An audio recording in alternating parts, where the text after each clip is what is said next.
Next, the story of Hissène Habré, a figure whose rule as president of Chad from 1982 to 1990 was filled with both achievements and severe controversies.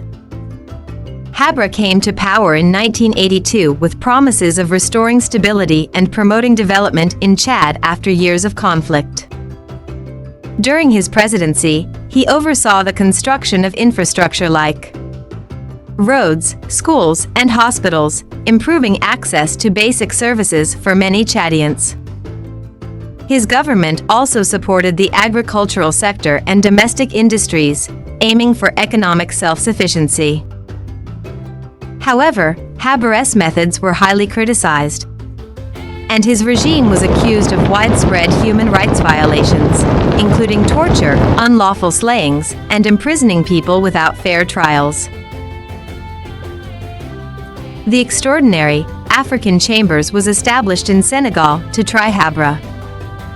This marked the first time a former head of state faced trial in another country's court. The Extraordinary African Chambers had jurisdiction over cases involving serious violations committed in Chad during Habré's rule from 1982 to 1990. And the chambers received support and cooperation from countries like Belgium, the Netherlands, and the United States. In 2016, after a lengthy trial, Habré was convicted of crimes against humanity, war crimes, and torture. He received a life sentence.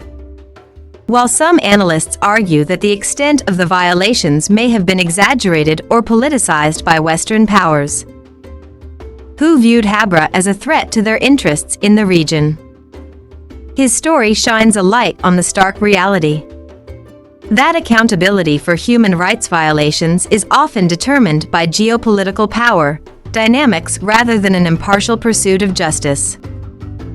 While Habré faced trial and conviction, many other leaders and nations have escaped consequences for equally horrific crimes against humanity.